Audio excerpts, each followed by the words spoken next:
데이 8.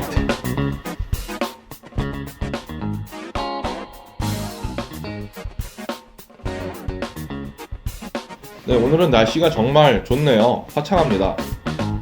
자가격리를 하면서 날씨가 전혀 중요하지 않게 생각되겠지만 그래도 실내에 있어도 날씨의 영향을 받습니다. 며칠 전에 비였죠. 비가 많이 내렸을 때도 좀 뭔가 침착해지고 그런 반면 오늘은 좀 활기차고 그러네요. 아무래도 햇빛을 많이 받다 보니까 기분도 조금 업되는 기분입니다. 그리고 오늘이 자가격리 8일차잖아요. 만 8일차. 드디어 꺾였고 이제 내려가는 길입니다. 일요일까지만 있으면 나갑니다. 데이자이로 들어갑니다.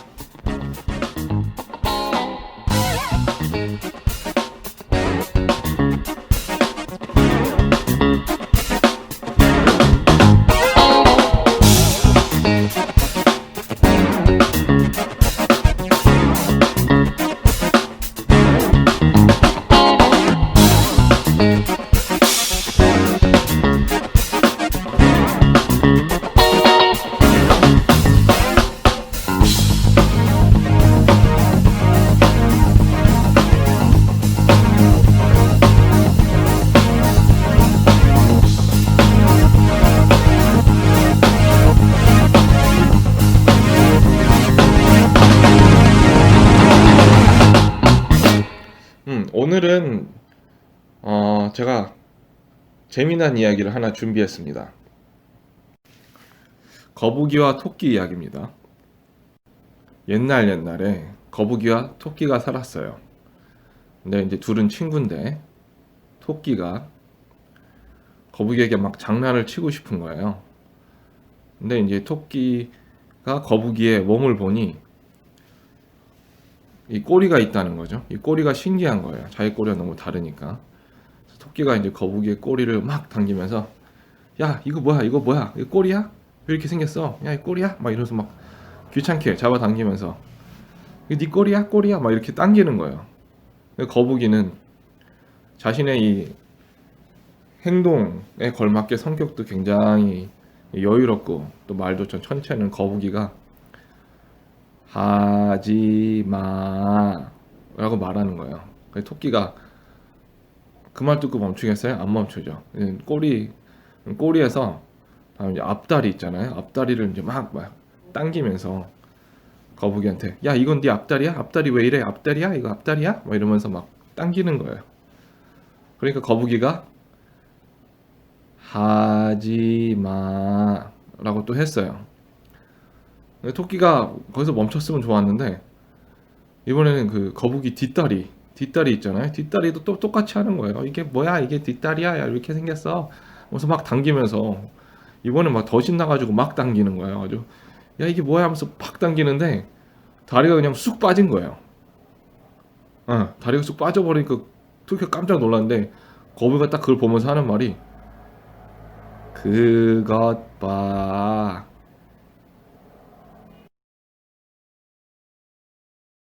음악 듣고 가시죠.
은근히 재밌지 않습니까? 거북이의 그 말투가 귀여웠는데 저는 그래서 당시에 재밌었던 기억이 남아서 한번 했는데 이번에 방송에 댓글이 많이 달릴 것 같네요. 이 재밌는 이야기를 해서 역대급 댓글을 찍지 않을까. 이 재밌는 이야기를 막상 하려면 참 어려워요. 그죠? 예전에는 좀 준비해둔 때가 있었는데 언제든지 그 사람을 좀 즐겁게 할 수 있게 좀 준비하던 때가 있었는데 어느새 그런 것도 다 잊어먹고 이제 기억나는 게 없네요.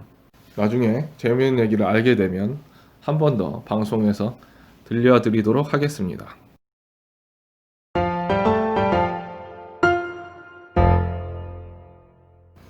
어제 제가 여태까지 했던 일 중에서 좀 재밌었던 에피소드, 그 중에서 내시경 일을 하면서 검사실에서 일을 하면서 겪었던 일을 얘기를 했었잖아요. 하다 보니까 생각나는 얘기가 또 있더라고요. 근데 이거는 내시경 검사 일은 아니고 제가 KFC에서 일했던 때예요. 제가 닭을 튀겼던 얘기. 거기서 좀 재밌었던 건 우선은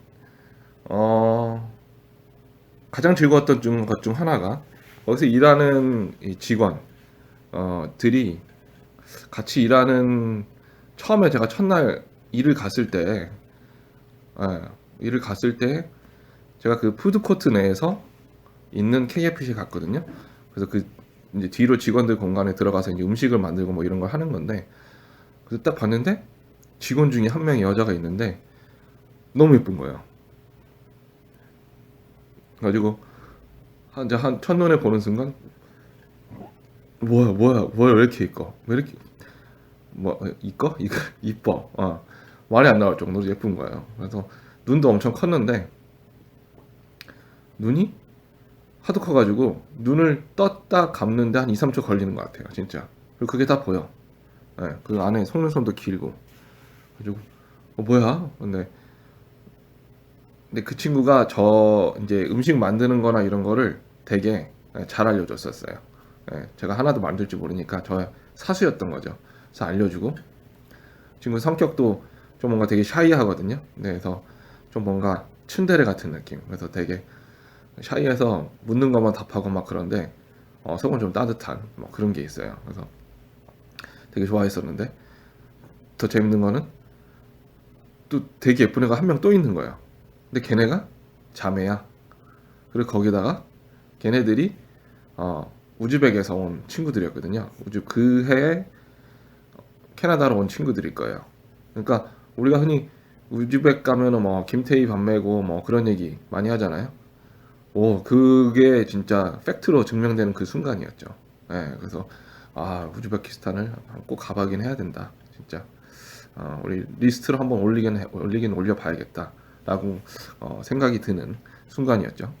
그리고 이제 닭을 튀기면서 좀 재밌었던 건 좀 간단한 이 KFC 얘기를 좀 하자면 이 KFC 그 튀김 가루가 맛있잖아요. 그래서 거기 이제 모든 비밀이 숨겨져 있지 않겠어요? 코카콜라도 거기에 어떤 그 비율, 원료 재료의 그 비율은 뭐 3명밖에 모른다면서요? 근데 그 KFC 그 가루도 진짜 미국에서 오더라고요. 뭐 From USA. 거기서 이렇게 딱 진짜 본사에서 오는지 아무튼 딱 거기서 와요. 그 캐나다 그 먼 땅인데. 그래서 거기서 오고 딴 애는 이 튀김 가루가 맛있으니까 이 튀김에 튀김가루 이 가루를 많이 묻혀야겠다. 그래서 엄청 많이 묻혀서 튀겼거든요. 근데 별로 맛이 없더라고요. 오히려 그 가루를 얇게 묻히는 것이 훨씬 더 맛있더라고요. 그러니까 그게 비결이 있었어요. 그래서 제가 이제 튀기면 튀길수록 감도 살고 그리고 진짜 닭이 튀김이 맛있는 날은 언제냐면 기름 간 날. 오늘 바로 기름 간 날은 그때는 진짜 웬간하면 치킨이 맛이 없을 수가 없습니다. 그래서 그 기름 같은 경우에는 그 닭튀김 기계에도 다 필터가 있어요. 그래서 한 몇 번 여과시키고 난 다음에 그래서 뭐 며칠 정도 쓰고 그 다음에 새로 기름을 가는데 그 기름을 간 날은 진짜 닭을 튀기고 나면 그 골드 브라운 딱 황금색의 그 노릇노릇하게 튀겨진 게 확실히 보입니다. 그때 먹으면 진짜 맛있죠. 그리고 이제 저도 이제 일이 익숙해졌으니까 이제 머리가 돌아가기 시작하는 거예요. 제가 항상 마감 쪽 일을 했었기 때문에 클로징을 하는 거거든요. 그래서 클로징 할 때 그럼 남는 음식 어떻게 해요? 싸갈 수 있었어요.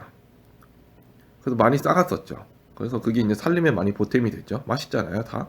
그래서 뭐 치킨 팝콘 같은 거는 술 한잔하기도 너무 좋고. 그래서 이제 음식을 싸가게 되면서 깨달은 것이 치킨이 남으면 치킨도 싸가냐? 치킨도 싸가죠. 그거 버릴 수 없잖아요. 예, 그래서 그렇구나. 근데 이제 제가 또 일을 또 열심히 하니까 우리 매니저는 이제 저한테 좀 이제 위임을 시키거든요. 그래서 제가 네가 치킨 떨어질 것 같으면은 적당히 튀기라고. 그래서 제가 알았어. 그래서 이제 좀 경력도 되고 모든 것이 눈에 보일 때 그때 이제 딱 알죠. 저도 더 이상 닭 주문은 없을 것 같아. 이 시간과 오늘은 한가한 월요일인데 누가 이 시간에 뭐 닭을 주문하겠어 라는 걸 뻔히 알고 있죠. 하지만 닭은 하나 튀깁니다. 그 매니저가 묻죠. 야, 닭 튀겨. 지금 튀겨도 될까? 그러니까 좀 올 것 같은데 좀 애매해서 튀겼어 그냥. 그래서 매니저도 그럼 오케이 걔네는 별로 뭐라 일 열심히 하는데 뭐라고 해요. 그러면 이제 당연히 끝날 때까지 없죠 손님이. 예. 가져간 사람 없어요. 그럼 어떻게 해요? 아유 안타깝지만 버릴 수는 없고 가져가야지. 가져가는 겁니다. 그렇게 무료 치킨을 집으로 가져갑니다. 딱 집에 가서 그때 이제 캐나다 애들 룸메이트들이 많았는데 집에 가서 의기양양하게 탁 치킨을 푸는 거죠. 얘들아 묵어라 딱 하면 애들이 좋아하죠. 득달같이 달려들죠. 그렇게 몇 번 하면요 이제 집에 갈 때마다 룸메이트들이 마치 이 일 끝난 아빠를 기다리는 듯한 그 느낌 있죠. 어렸을 때 집에 있다가 저녁 때 되면 아빠가 이제 퇴근하고 나서 양손에 이제 검은 봉지 같은 거 들고 오면은 굉장히 설레죠. 그 안에 뭐 들었을까? 호빵이 들었을까? 팥빵이 들었을까? 붕어빵이 들었을까? 뭐 엄청나게 기대가 되잖아요. 마치 제가 아빠가 된 기분이었죠. 그래서 애들이 제 오기만을 기다리고 치킨을 먹거나 뭐 KFC 음식을 먹었던 그런 기억이 있었어요. 그래서 그때 그것 때문에 재미도 있었고 일할 때도 재밌었고요. 일 끝나서도 뭐 맥주 먹고 애들이랑 얘기도 하고 그래서 굉장히 재밌었던 알바 기억이 있습니다. 근데 KFC의 퀄리티가 당시에는 되게 좋았는데 요새는 KFC가 이제 제가 있는 지역은 별로 인기가 없어요. 그래서 이제 맛도 별로 없더라고요. 그래서 좀 안타깝습니다. 한국에서는 KFC가 아직도 좀 먹어주는데 요새는 뭐 맥주도 먹잖아요. 근데 현재 지역에서는 지금 KFC가 조금 별로다라는 거 전해드립니다.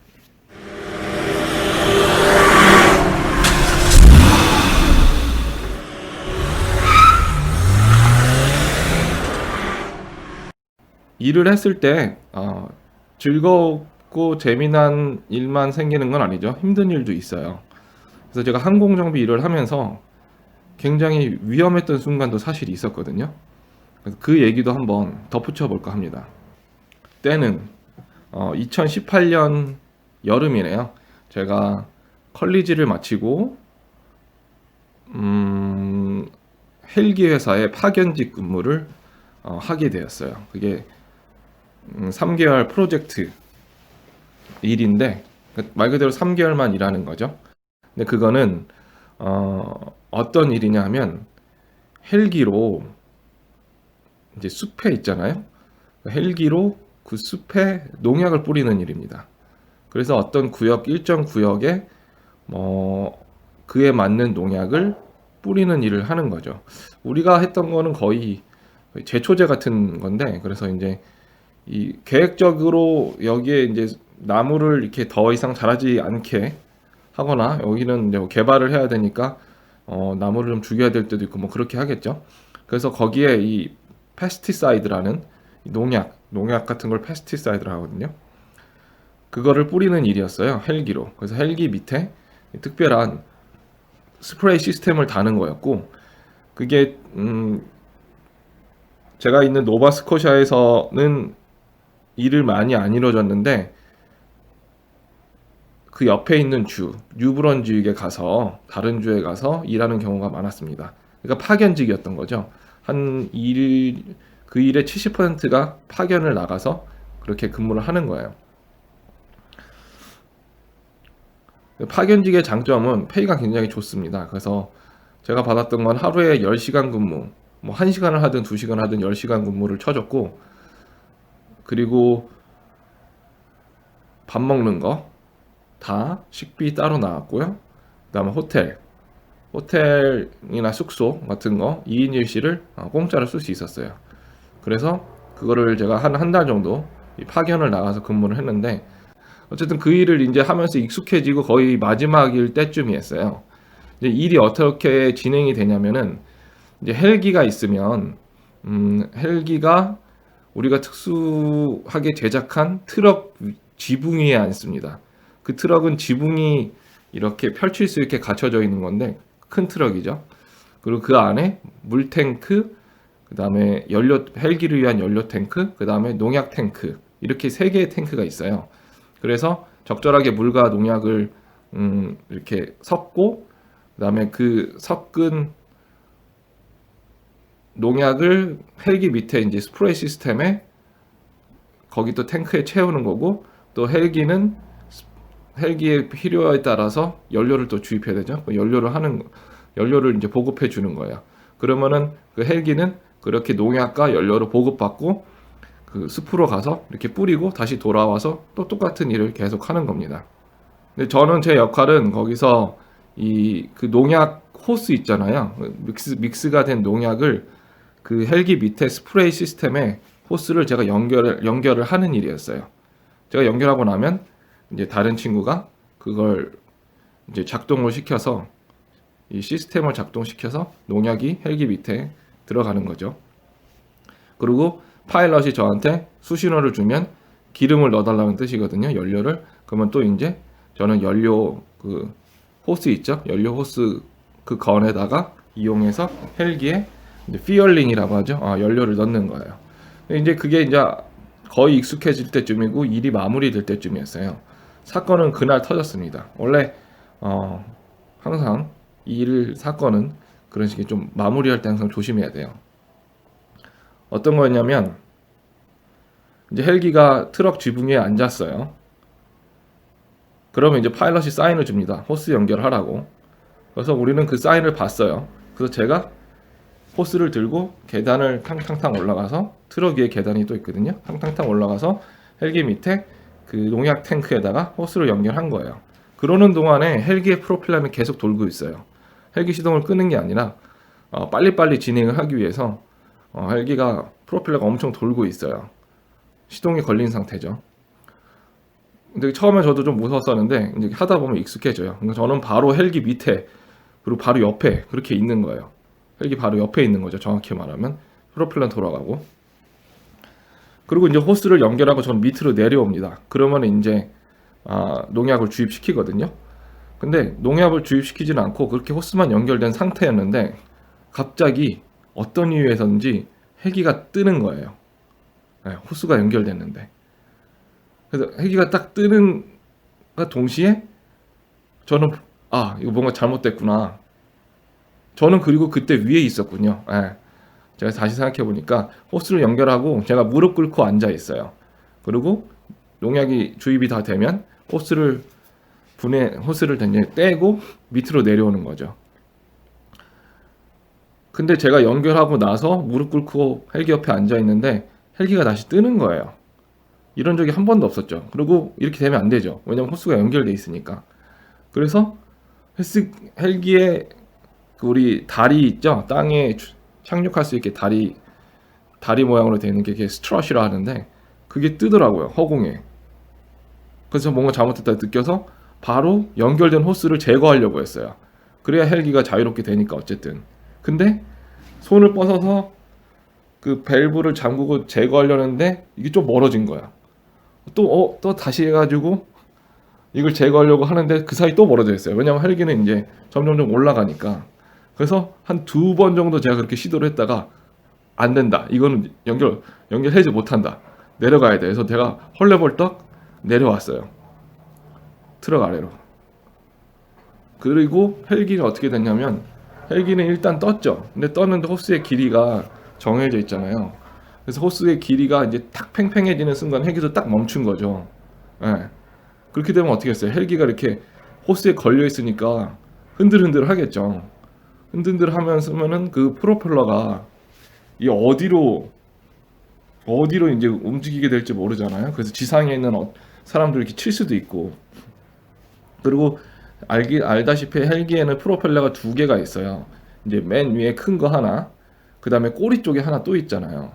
꼬리 쪽에 있는 것도 푹 하면 상상만 해보세요. 살짝만 스쳐도 그렇게 끈에 달려 호스가 연결된 채 그렇게 뜯는데 꼬리나 맨 위에 프로펠러가 막 움직일 거 아니에요.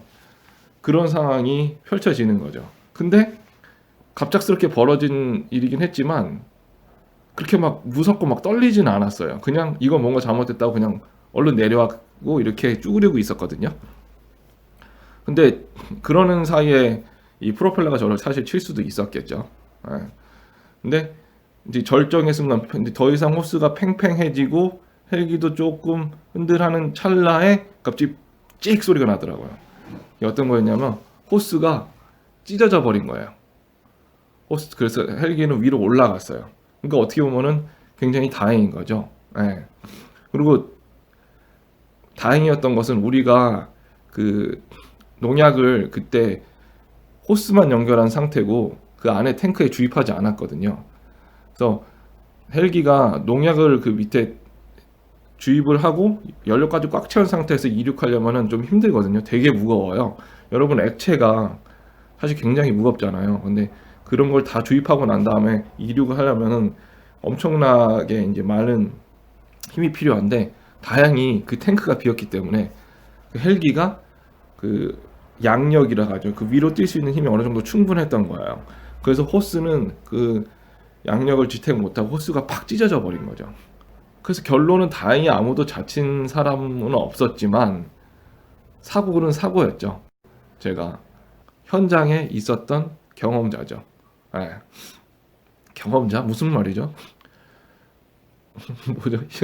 요새는 한국말이 잘 안 떠올라요. 그러니까 진짜 한국말도 못하고 영어도 못하는, 원래 그렇게 되거든요. 외국에 오래 살면 우스갯소리로 이렇게 말해요. 이제 외국에 오래 산 사람들끼리 진짜 한국어 병신, 영어 병신이라고 그렇게 말하는데 제가 지금 딱 그 상태입니다. 그래서 한국어 단어가 그때 맞는 단어가 잘 안 떠오를 때가 많은데 아무튼 그 현장에 제가 있었다는 거죠. 그래서 나중에 제가 그 일을 재생각해 보면은 좀 등골이 좀 서늘하긴 해요. 왜냐면 그 프로펠러 중 하나가 내 옆만 탁 스쳤어도 진짜 큰 사고가 일어날 뻔했었고 그 호스가 찢어지지 않았더라면 진짜 헬기가 많이 흔들려서 큰 대형 사고로 분명히 됐겠죠. 그래서 정말 위험했던 순간이었어요. 그래서 나중에 그러니까 우리가 파일럿한테 왜 떴냐고 우리가 물어봤죠. 파일럿한테. 근데 파일럿은 했던 말이 우리한테 호스 연결하려고 하지 않았다. 근데 저희는 그 제스처를 봤거든요. 그러니까 습관적으로 했던 것 같아요. 파일럿은 내려앉고 나서 습관적으로 호스 연결하는 제스처를 우리한테 보냈던 거죠. 그래서 저는 연결을 한 상태였던 거고, 그리고 나서 본인이 뭔가 생각할 게 있었던지 그 호스 연결을 안 했다고 생각하고 바로 떠버린 거예요. 그래서 근데 호스가 연결돼 있던 거죠. 저는 아직도 그 파일럿이 그를 착륙하고 나서 그 얼굴을 되게 기억해요. 그 사람 되게 베테랑이었었는데도 되게 당황한 그 기색이 역력하더라고요. 그래서 그날 우리는 그거 스탑했고, 그 업무를 스탑했고 조금 여러 가지 걱정되는 부분도 많았어요. 왜냐면 그 프로젝트가 끝나고 나면 우리 원래 보너스도 받게 되어 있었거든요. 예정된 보너스가 있었는데 괜히 그 일 때문에 보너스도 못 받게 되고 그런 생각도 많이 했었었는데, 그리고 이제 다음날 계속 일을 해야 되는데 그 정비를 해야 되잖아요. 그 호스도 찢어지고 그 시스템도 그 호스가 연결된 그 커넥팅 파트가 좀 잘못됐으면 일을 계속 못하니까. 근데 정말 깔끔하게 호스 찢어지고 우리가 여분의 호스도 있었고 그 다음에 그 스프레이 시스템도 큰 문제가 없어서 금방 고쳤습니다. 그래서 다음날 이상 없이 또 근무를 해서 전체적으로 우리가 그 프로젝트를 끝마칠 수 있었죠. 근데 그 항공정비가 정말 위험한 부분이 꽤 많아요. 예를 들어서 랜딩 기어라고 우리 비행기 타면은 바퀴가 착륙할 때 내려왔다가 또 이륙하고 나면 다시 그게 그 비행기 안으로 들어가잖아요. 근데 그러면 그게 작동을 잘 해야 하는지 안 하는지 우리가 항상 테스트를 해봐야 되지 않겠어요? 비행기가 착륙할 때 바퀴가 안 내려와. 그럼 어떻게 해요? 그러면 뭐 상상하기도 싫죠. 큰 사고가 날 수밖에 없는데 그런 그것을 랜딩 기어라고 하거든요. 근데 랜딩 기어 테스트 할 때 그게 굉장히 사실 위험한 부분이 있어요. 왜냐면은 우리는 항상 이제 정비를 하다가 뭐 안에 뭐 배선이나 무슨 하이드롤릭 라인 뭐 여러 가지 이제 뭐 에어 라인 이런 거를 다 봐야 되지 않겠어요? 전선도 보고 새는 곳은 없는지 이런 거 다 봐야 돼서 우리가 구석구석 우리 엔지니어들이 사실 다 들어간단 말이에요. 그래서 봄을 직접 넣고 그다음에 라이트를 켜고 그다음에 우리가 봐야 될 곳을 다 봐야 되는데 만약에 여러 가지 정보가 한 번에 이루어졌을 경우에 내가 그 랜딩 기어가 들어가는 그 공간에서 검사를 하고 있을 수도 있습니다. 근데 그 상황에서 예를 들어서 랜딩 기어가 올라온다고 생각해 보세요. 그거 이렇게 사람의 힘으로 막을 수 있는 그런 게 아니에요. 예, 그거는 랜딩 기어가 올라오는 순간 바로 그렇죠. 그 공간이 넓지도 않기 때문에 올라오는 순간 그 사람의 생명은 굉장히 위태롭죠. 그래서 지금 제가 다루는 항공기 이 모델이 대시 8인데 이 대시 8 기종이 굉장히 많이 세계에 분포되어 있어요. 그래서 인도에서 그 기종으로 정비를 하다가 랜딩 기어로 인해 사망한 사람도 있습니다. 등골이 서늘하죠. 그래서 이 항공 정비는 프로펠러, 그다음에 엔진, 랜딩 기어, 그리고 부품들이 하나하나 다 무겁고 또 화학약품 같은 것도 많이 달라요. 많이 다루기 때문에 상당히 좀 위험한 부분이 있어요. 더러운 일도 꽤 많이 하고요. 그래서 페이가 높은 이유는 다 그런 부분이 있기 때문입니다. 노래 하나 듣고 제가 항공 정비에 대해서 제가 조금 더 설명을 해볼게요.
제가 항공정비 일을 하면서 많이 했던 일 중 하나가 이제 fuel tank에서 일하는 거였거든요.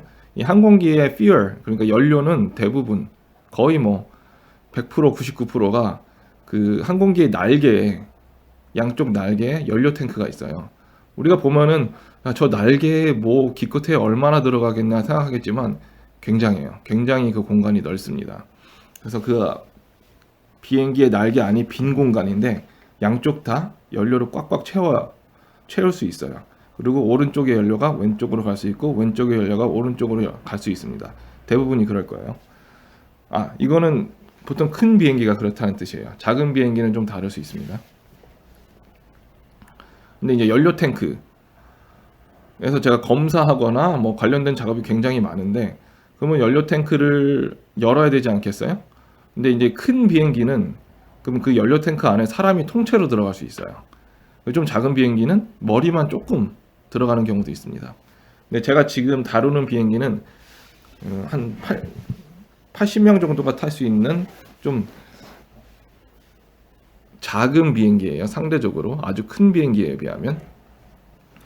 근데 이 연료라는 게 우리 fuel 이게 굉장히 우리 몸에 해롭습니다. 그래서 그거 우리가 작업을 할 때 항상 그 연료의 해로운 정도를 측정할 수 있는 기계를 옆에 두고 해요. 그래서 그게 알람 소리가 나는데 그 수치가 너무 높으면은 우리가 일을 해서는 안 됩니다. 그러니까 연료를 확실히 우리가 다 제거를 하고 일을 할 수 있다는 건데, 연료를 아무리 빼내봐야 그 구석구석에 있는 연료가 다 빠지겠어요? 잘 안 빠지는 거죠. 여러분 물통에 네모난 물통이 있다고 생각을 해보세요. 근데 그거 물을 빼는 거는 그 밑에 구멍만 하나 있는 걸로 그 물 빼고 나면 그 안에 물이 다 없어집니까? 남아 있죠. 그렇다고 우리가 비행기를 거꾸로 이렇게 흔들어서 내 손으로 자꾸 막 흔들어서 그거 물을 뺄 수 있느냐? 아니죠. 비행기 무겁습니다, 여러분. 비행기가 엄청 무거운데 그게 말이 안 되는 거죠. 그러니까 그런 거를 다 연료 탱크의 이 뚜껑을 제거한 다음에 우리가 뭐 손으로 닦고 뭐 이러면서 제거를 하거든요. 아니면은 이 빨아들이는 베큐um 가지고 이 청소기 같은 걸로 이렇게 액체를 빨아들이는 걸 하는데, 그래도 마지막 순간에는 사람들이 손으로 닦고 그렇게 해야 된단 말이에요. 근데 그게 연료가 냄새가 굉장히 독합니다. 사람 몸한테 안 좋고. 그래서 만약에 방독면을 쓰고 하지 않으면, 필터가 달린 방독면을 쓰고 하지 않으면 나중에 막 어지럽고 그래요.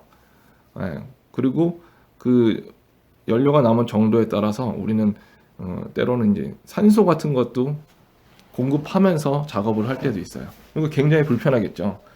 그리고 머리만 겨우 넣는 공간에 막 이것저것 봐야 되는데, 머리 넣고 또 한쪽 팔 겨우 넣고 막 후레쉬 넣고 거울 넣어가지고 뭐 이상한 데 없는지 살펴보고 뭐 닦을 건 닦고 또 저기 파이프 연료관에 문제가 생기면 교체해야 되겠죠. 그거 떼고 뭐 이런 거를 머리만 이렇게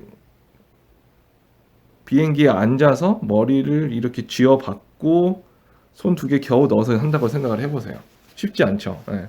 그렇게 12시간 근무를 하니까 쉬운 작업이 아니죠. 그래서 그런 연료 탱크 일도 굉장히 고된 일 중 하나고, 그리고 우리가 비행기 안에 있으면 비행기 안에 음식 끓일 수 있는 그 주방 같은 공간도 있고, 그걸 갤리라고 하고, 그다음에 화장실을 레바토리라고 하는데, 제가 하고 있는 근무 장소는 헤비 메인테넌스라 이 비행기의 부품을 다 뜯거든요. 그렇기 때문에 그 변기 있잖아요. 화장실 변기도 직접 우리가 제거합니다. 그래서 저도 지금 화장실 변기 한 10개는 빼봤을 거예요. 최소. 10개는 제가 뽑는데, 화장실 변기가 여러분 생각하다시피 절대 되게 터치하고 싶지 않잖아요. 비행기 안에는 화장실 변기가 얼마나 깨끗하면 깨끗하겠어요. 많이 더럽죠. 그리고 냄새도 많이 나죠. 거기 이제 오줌 냄새도 많이 나고 하는데, 그런 일도 많이 합니다. 그래서 저는 변기 뽑는 일도 많이 했고, 변기 뽑고 다시 설치하는 일도 많이 하고요. 그 변기에 우리가 보면은 여러 가지 많이 뭐랄까요, 우리 편의에 맞게 물 내리는 것도 되게 자동식으로 뭐 이렇게 돼 있잖아요. 버튼 하나식으로. 그 말인즉슨 그 안에 정기적인 제어 장치 같은 거나 이런 게 다 연결이 돼 있다는 뜻이겠죠. 그런 걸 다 일일이 변기 뒤에 막 손 놓고 변기 바로 옆에 머리 쳐박고 그렇게 근무해서 변기를 떼는 겁니다. 깨끗한 일은 아니죠. 그리고 가끔 비행기 내 화장실을 이용할 때 물을 내리잖아요. 그러면 이게 푹 내려가고 나서 그 더러운 오물들이 모이는 탱크가 있겠죠. 그 탱크도 우리가 가끔 제거를 해야 돼요. 비행기가 왔을 때 제거가 되었을 때도 있고 안 제거가 되었을 때도 있어요. 그러면은 또 그 오물을 빼는 그런 기계들을 끌고 와서 우리가 직접 빼는데, 가끔 실수해서 그 오물이 우리가 호스를 연결해서 잘 빨아들여서 저쪽 탱크로 보내야 되는데, 가끔 사람들이 실수를 해서 그 오물이 바닥으로 떨어지는 경우도 종종 있습니다. 예, 그러면 말 그대로 똥이 우리 일하는 바닥에 떨어져 있는 거예요. 예, 그런 경우도 왕왕 있어요. 이렇게 굉장히 더러운 일도 많고, 고된 일도 많고, 힘든 일도 많아요. 그렇지만 좋은 점도 분명히 있습니다. 우선 근무 분위기 같은 거는 아무래도 한국에보다는 훨씬 더 좀 편하고요. 스트레스도 좀 적고 일의 속도가 느리다고 그렇게 뭐 뭐라 하고 그러지는 않습니다. 물론 뭐 일 하나도 안 하고 우리말로 노가리 깔고 막 이러고 있으면은 조금 눈치도 주고 하겠 수 있지만 우리 뭐 그러진 않으니까. 근데 그런 거 한국에 비해서는 훨씬 자유롭고, 그리고 진짜 일단 근무 시프트, 근무 스케줄이 엄청 좋죠. 5일하고 5일 쉬고 기본적으로. 조금 깊이 들어가면 좀 복잡한데 기본적으로 5일하고 5일 쉬고 12시간 근무지만 5일 쉰다는 거는 거의 한국에서 휴가니까. 그것뿐만 아니라 오버타임 근무를 하면 1.5배의 돈을 받게 돼 있고요. 그리고 법적 공휴일 있어요. 그 법적 공휴일 날 일을 하면 그것도 1.5배인가? 돈을 받게 되어 있습니다. 1년에 한 5번 정도 있어요. 그 일날 근무를 하게 되면 1.5배 정도 더 돈을 받게 되어 있습니다. 그리고 좋은 점은 진짜 이거 한국에서는 없는데 어떻게 보면 필요한 거죠. 필요한 거죠. 우리나라에도 좀 있었으면 좋겠어요. 이게 진짜 근데 우리나라에 언제나 생길 수 있을지 모르겠지만 이게 굉장한 건데, 식데이라고 있습니다. 식데이. 식데이랑 패밀리데이가 있어요. 이게 정말 이게 한국 사람들이 들으면 놀라울 만한 이 근무 제도인데, 식데이는 말 그대로 sick이 아프다는 거잖아요. 그래서 내가 아파, 오늘 몸이 안 좋아, 그래서 일을 못 갈 것 같아 하면서 식데이를 써요. 그렇게 하루를 쉬고 돈은 그대로 받습니다. 네, 그런 날이 있어요. 그게 1년에 쓸 수 있는 날이 한 7번, 최대 한 7번 정도 쓸 수 있습니다. 굉장하죠? 네, 최대 7번 정도 쓸 수 있고요. 그리고 패밀리데이라고, 패밀리데이는 나랑 우리 집에 우리 집에 가족이 있는데 예를 들어서 뭐 우리 딸이 아프거나 우리 아내가 아파. 그래서 근데 나 외에 돌봐줄 사람이 하나도 없어. 그럴 경우에는 패밀리데이를 쓸 수 있는 거죠. 집안 내 그 사정이 있는 경우에 패밀리데이를 쓸 수 있습니다. 이거는 1년에 한 3번 정도 쓸 수 있어요. 그러니까 두 개 패밀리데이, 식데이 합치면은 벌써 10일 정도죠. 10일 정도 휴일을 쓸 수 있는 건데, 이거는 물론 다 사유가 있는 거죠. 마땅한 사유가 쓸 수 있는데 그거는 다 쓰고 나서도 페이를 받습니다. 근데 이걸 너무 이렇게 진짜 누가 봐도 안 아픈 것 같고 주말에 쓰고 막 이렇다 보면은 그 회사도 아무래도 눈치를 채고 그렇게 되면 좀 어떤 이제 제재나 프로그램에 넣을 수 있는데, 보통 뭐 그래도 그거만큼 다 안 써도, 예를 들어서 8일 정도만 써도 그게 얼마나 대단해요. 그죠? 여러분 정말 진짜 일 나가기 싫은 날들 있잖아요. 그리고 진짜 아픈 날들 있잖아요. 어떻게 사람이 항상 안 아파. 우리는 기계가 아닌데. 그런 날은 진짜 유용하게 쓸 수 있는 거죠. 그래서 그게 정말 저는 굉장히 대단하다고 생각하는데, 이런 식데이나 패밀리데이는 보통 이 회사마다 좀 달라요. 회사 내규마다 좀 다르고요. 아마도 큰 회사일수록 좀 더 좋은 복지 혜택이 있기 때문에 큰 회사가 좀 더 많고, 회사가 작으면 조금 일수가 좀 작거나 뭐 그럴 수 있습니다. 네, 제2자유로 라디오 어느덧 마무리할 시간이 됐습니다. 다음에 더 발전해서 만나요.